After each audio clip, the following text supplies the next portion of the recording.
اعوذ باللہ من الشیطان الرجیم بسم اللہ الرحمن الرحیم السلام علیکم ورحمۃ اللہ وبرکاتہ۔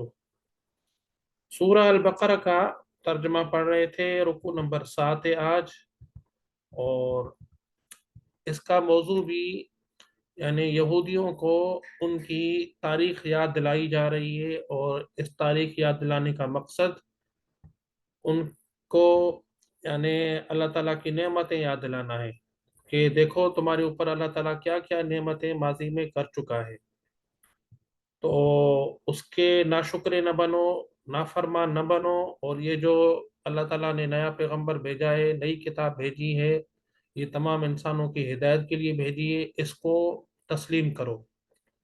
ٹھیک ہے، تو یہ پس منظر اس کا یہ ہے۔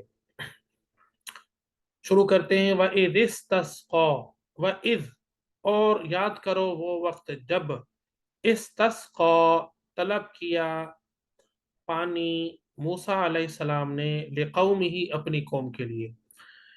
یہ واقعہ ان کی تاریخ کا آپ کو یاد ہوگا کہ جب وہ اللہ تعالیٰ نے فرعون کو غرق کر دیا ریڈ سی میں، اور موسیٰ علیہ السلام اور اس کی قوم کو، بنی اسرائیل کو، وہاں سے کامیابی سے کنارے پر لے کر آیا، تو صحرائے سینا میں وہ آ گئے۔ اب صحرائے سینا یہ مصر میں بہت بڑا صحرا ہے، تو اس کو صحرائے سینا کہتے ہیں۔ تو وہاں پہ ان کو پانی کی ضرورت پڑی، کھانے پینے کی ضرورت پڑی، چھاؤں کی ضرورت پڑی۔ کھانے پینے کی بات پیچھے گزر چکی ہے، چھاؤں کی بھی پیچھے گزر چکی ہے۔ اب یہاں پہ اللہ تعالیٰ ان کے پانی کا بندوبست فرما رہا ہے کہ موسیٰ علیہ السلام نے اپنی قوم کے لیے پانی طلب کیا۔ ظاہر ہے کہ اللہ تعالیٰ کے ہاں طلب کیا، اللہ تعالیٰ سے طلب کیا۔ فَقُلْنَا پھر ہم نے کہا، یعنی اللہ تعالیٰ موسیٰ علیہ السلام کے بارے میں یہ فرما رہا ہے کہ جب انہوں نے پانی طلب کیا ہم سے، تو ہم نے کہا اضرب مار بعصاک الحجر اپنی لاٹھی، عصا کہتے ہیں لاٹھی کو، اپنی الحجر پتھر کو بولتے ہیں، اپنی لاٹھی پتھر پر۔ وہاں ایک چھوٹی سی چٹان تھی صحرائے سینا میں، تو وہاں پہ چٹان کو ماری لاٹھی، تو اللہ تعالیٰ کے معجزے کے ذریعے، ظاہر اللہ تعالیٰ حاکم ہے، قادر ہے، سب چیزیں اس کی بنائی ہوئی ہیں، وہ اپنے بنائے ہوئے قوانین میں تبدیلی کسی بھی وقت لا سکتا ہے۔ تو اللہ تعالیٰ کے حکم سے اس چٹان سے پانی کے چشمے نکل پڑے۔ فن فجرت پھر پھوٹ نکلے، من ہو اس میں سے، یعنی اس پتھر میں سے، اثنتا عشرۃ عینا 12 چشمے، اثنتا عشرۃ عینا 12، اثنتا عشرۃ کہتے ہیں 12 کو، عین کہتے ہیں چشمے کو۔ ان چشموں کے نشانات ابھی بھی ہیں، اس وقت بھی ہیں، یہ قرآن آرکیالوجی ہے، ٹھیک ہے، کوئی بھی آدمی اس کا مشاہدہ کر سکتا ہے۔ مولانا مودودی رحمۃ اللہ علیہ تفہیم القرآن کے حوالے سے جب کام کر رہے تھے تو وہ وہاں گئے تھے، وزٹ کیا تھا، اس کا ذکر کیا اپنی تفسیر میں، اور بہت سارے لوگ ٹورسٹ گئے ہیں، اور یوٹیوب پر بھی یہ ویڈیوز پڑی ہوئی ہیں۔ 12 چشموں کے نشانات ابھی تک موجود ہیں جو اپنی آنکھوں سے آدمی مشاہدہ کر سکتا ہے، اسی علاقے میں موجود ہے جس علاقے کا قرآن مجید تذکرہ کر رہا ہے۔ یہ بھی ایک ثبوت ہے قرآن مجید کی سچائی کا۔ ظاہر ہے کہ حضور صلی اللہ علیہ وسلم کبھی بھی مصر تشریف نہیں لے گئے، نہ ان چشموں کو اپنی آنکھوں سے دیکھا، تو حضور علیہ الصلوۃ والسلام اپنی طرف سے تو ان کا ذکر نہیں کر سکتے، ظاہر ہے تو اس کا ذکر اللہ تعالیٰ ہی کر سکتا ہے۔ تو فن فجرت پہ پھوٹ پڑے، منہ اس میں سے 12 چشمے، قد علم کل اناس مشربہم تحقیق جان لیا ہر قوم نے، ہر قبیلے نے، مشربہم اپنے پانی پینے کے گھاٹ کو، پانی پینے کی جگہ کو گھاٹ بولتے ہیں۔ تو یہ جو 12 قبیلے تھے موسیٰ علیہ السلام کے ساتھ، اللہ تعالیٰ نے 12 چشمے بنائے تاکہ ان کا پانی پینے کے اوپر روزانہ لڑائی جھگڑا نہ ہو، ٹھیک ہے، اور قوم اس میں مسائل کا شکار نہ ہو جائے۔ تو یہ تقسیم کا اللہ تعالیٰ کا طریقہ ہے، اصول ہے کہ یعنی ہر قبیلے کے لیے الگ پانی کا بندوبست۔ کلو وشربو من رزق اللہ، کھاؤ اور پیو، ٹھیک ہے، من رزق اللہ، اللہ کے رزق میں سے۔ یہ ظاہر ہے کہ اللہ تعالیٰ کے معجزے کے ذریعے سے ان کو یہ ساری چیزیں مل رہی تھی، تو یہ بہت بڑی نعمت ہے. مجھے آپ کو اگر اس طرح رزق مل جائے تو ہم اندازہ کر سکتے ہیں. لیکن یہ ماضی کا ایک قصہ ہے، قرآن مجید بیان کرتا ہے. شاید ہمیں اس نعمت کی اتنی قدر نہیں ہوگی. یہودیوں کو ہوگی ظاہر ہے، ان کو ان کی کتابوں میں بھی یہ باتیں لکھی ہوئی ہیں تورات میں.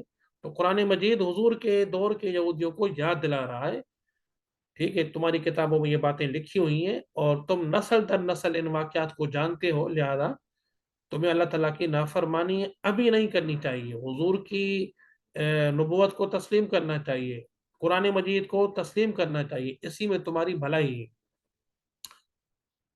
وَلَا تَعْثَوْا فِي الْأَرْضِ مُفْسِدِينَ، اور نہ پھرو زمین میں فسادی بن کر. تو اللہ تعالیٰ کا رزق کھا کر اللہ تعالیٰ کے مطیع اور فرما بردار بن کر رہو، فسادی بن کر نہ رہو. یعنی ان نعمتوں کے بعد تم اللہ تعالیٰ کی فرما برداری کرو، ٹھیک ہے. اور فرما برداری کا طریقہ کیا ہے؟ حضور علیہ الصلوۃ والسلام کی نبوت کو تسلیم کرو. اور اگر نہیں تسلیم کرو گے تو یہ بہت بڑا فساد ہے. وَإِذْ قُلْتُمْ يَا مُوسَىٰ، اور یاد کرو وہ وقت. اب یہ بھی ایک اور ایپیسوڈ ہے، ایونٹ ہے ان کی تاریخ کا. تاریخ کے مختلف سالوں کے مختلف دوروں کے واقعات ان کو یاد دلائے جا رہے ہیں. اب یہ ایک اور واقعہ ہے. وَإِذْ قُلْتُمْ، اور یاد کرو وہ وقت جب قُلْتُمْ، تم نے کہا، یعنی ان کے بڑوں نے، یا موسیٰ، اے موسیٰ، لن نصبر علی طعام واحد، ہم ہرگز برداشت نہیں کرتے سکتے ایک کھانا، ہم ہرگز صبر نہیں کر سکتے ایک کھانے پر. ظاہر من اور سلوہ ایک قسم کا کھانا تھا، کتنے دنوں تک آدمی ایک ہی کھانا کھا سکتا ہے؟ تو ظاہر انسان جو ہے نا، یکسانیت اس کو پسند نہیں ہے، مزاجن طبیعتاً، ظاہر ہے. تو وہ کھا کر انہوں نے فرمائش کی. حالانکہ اللہ تعالیٰ فرما رہا ہے کہ وہ بہت اعلیٰ کھانا تھا، لیکن ناشکرے تھے یہودی. فَادْعُ لَنَا، پھر موسیٰ علیہ السلام کو انہوں نے کہا، فَادْعُ لَنَا، دعا مانگ ہمارے لیے، ربک، اپنے رب سے، یخرج لنا، کہ نکالے ہمارے لیے، مما، اس میں سے، جو تنبت الارض، پیدا کرتی ہے زمین.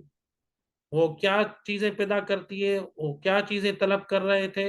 یہ تو ظاہر ہے من اور سلوہ آسمانی غذا تھی جو ان کو مفت میں مل رہی تھی، اور بہت زبردست قسم کی ہوگی. ظاہر ہے اللہ تعالیٰ کی طرف سے اسپیشلی معجزے کے طور پر ان کو یہ چیزیں بھیجی جاتی تھی، تو ان کا ذائقہ بھی بڑا زبردست ہوگا. لیکن انہوں نے اس کے مقابلے میں کیا طلب کیا؟ زمین سے جو چیزیں اگتی ہیں نا، ہمیں آسمان والی یہ جو معجزانہ غذا ہے وہ نہیں چاہیے، بلکہ جو زمین اگاتی ہے وہ چیزیں چاہیے. وہ کیا؟ من مقلها، اس کی یعنی سبزیوں میں سے، یعنی جو مصر میں وہ کھاتے تھے سبزیاں، اب ان کو یاد کر رہے ہیں. وقصائها، اور زمین جن کو اگاتی ہے، اور وہ کھیرے جو ہیں، ٹھیک ہے، ککڑی یا کھیرے. وفومها، اور لہسن زمین کا. وعدسها، اور دالیں. وبصلها، اور پیاز. یہ چیزیں طلب کر رہے تھے ظاہر ہے. لیکن اللہ تعالیٰ کیا فرما رہا ہے؟ قال، اس نے کہا، موسیٰ علیہ السلام نے کہا، اتستبدلون، کیا تم تبدیل کرنا چاہتے ہو، الذی هو ادنا بالذی هو خیر، ادنا کو یعنی طلب کر رہے ہو اچھے کے مقابلے میں، بہتر کے مقابلے میں. تو یہ جو تبدیلی تم مطالبہ کر رہے ہو یہ تو صحیح نہیں ہے. تو یہ جو جس کا تم مطالبہ کر رہے ہو کہ سبزیاں ہوں، کھیرے ہوں، اور پیاز ہو، لہسن ہو، دالیں ہوں، یہ ظاہر ہے کہ ادنا ہے، اور اس کے مقابلے میں آسمانی غذا جو تمہیں مل رہی ہے من اور سلوہ کی صورت میں، یہ بہترین ہے. تو ظاہر ہے ان کو یعنی غلامی والی غذائیں پسند تھی، غلامی کے ماحول جو جس میں وہ رہ رہے تھے، بدترین غلامی میں مبتلا تھے مصر میں، وہ چیزیں ان کو پسند ہیں، ٹھیک ہے. لیکن یہ آزادی کی مفت کی غذا ان کو پسند نہیں. اہبطوا مصرن، پھر اللہ تعالیٰ ان کو حکم فرما رہا ہے موسیٰ علیہ السلام کے ذریعے سے، اہبطوا، اتر جاؤ، مصرن، کسی شہر میں، شہر کی طرف اشارہ کیا جا رہا. فإن لكم ما سألتم، پھر بے شک تمہارے لیے ہوگا وہی جس کا تم نے سوال کیا. یعنی شہر میں چلے جاؤ، سارا سینا سے نکلو.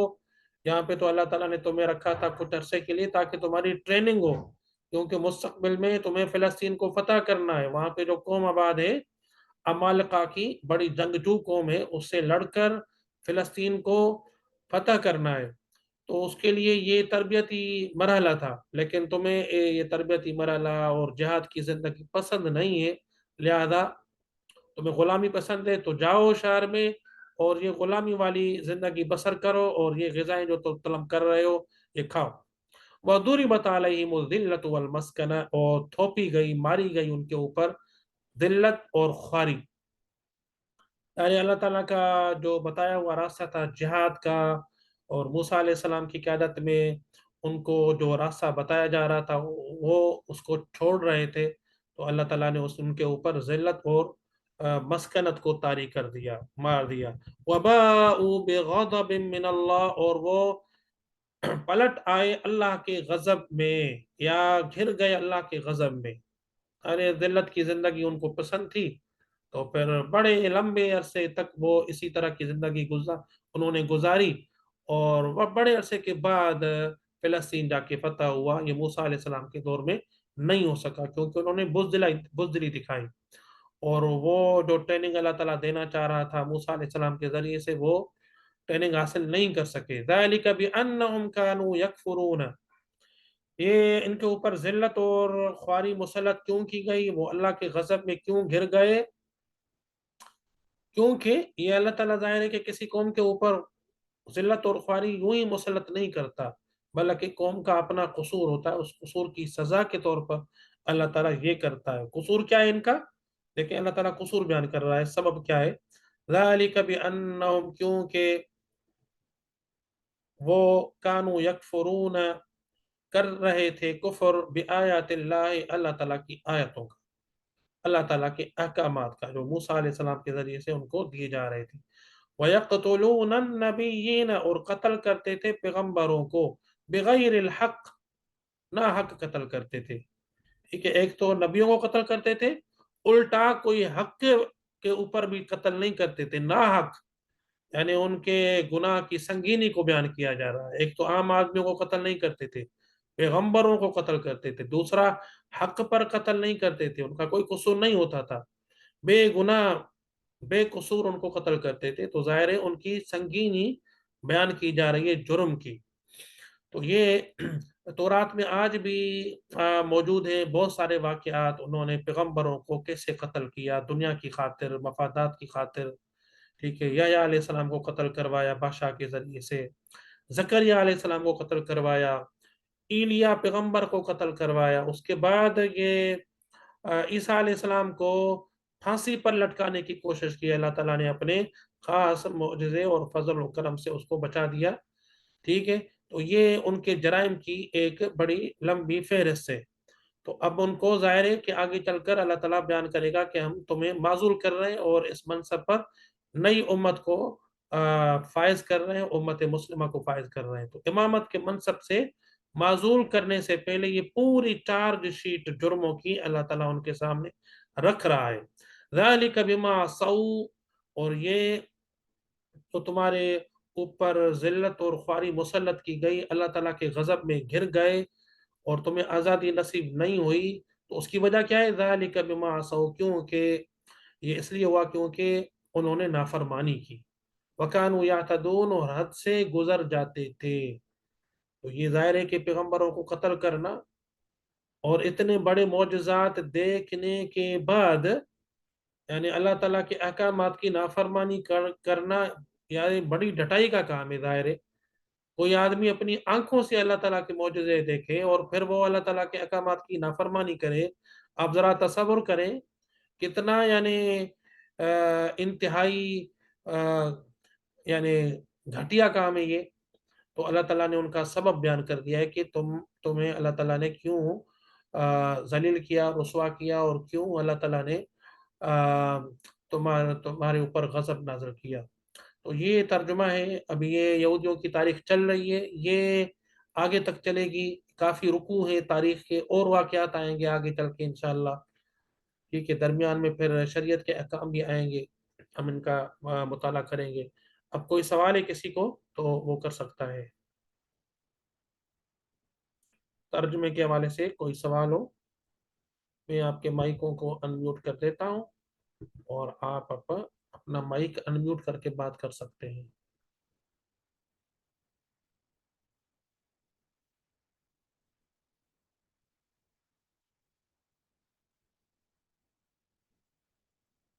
ٹھیک ہے جی، کوئی سوال نہیں ہے تو یہاں پہ ہم اپنی کلاس کو ختم کرتے ہیں انشاءاللہ۔ کل پھر دوبارہ یہاں سے آگے چلیں گے انشاءاللہ۔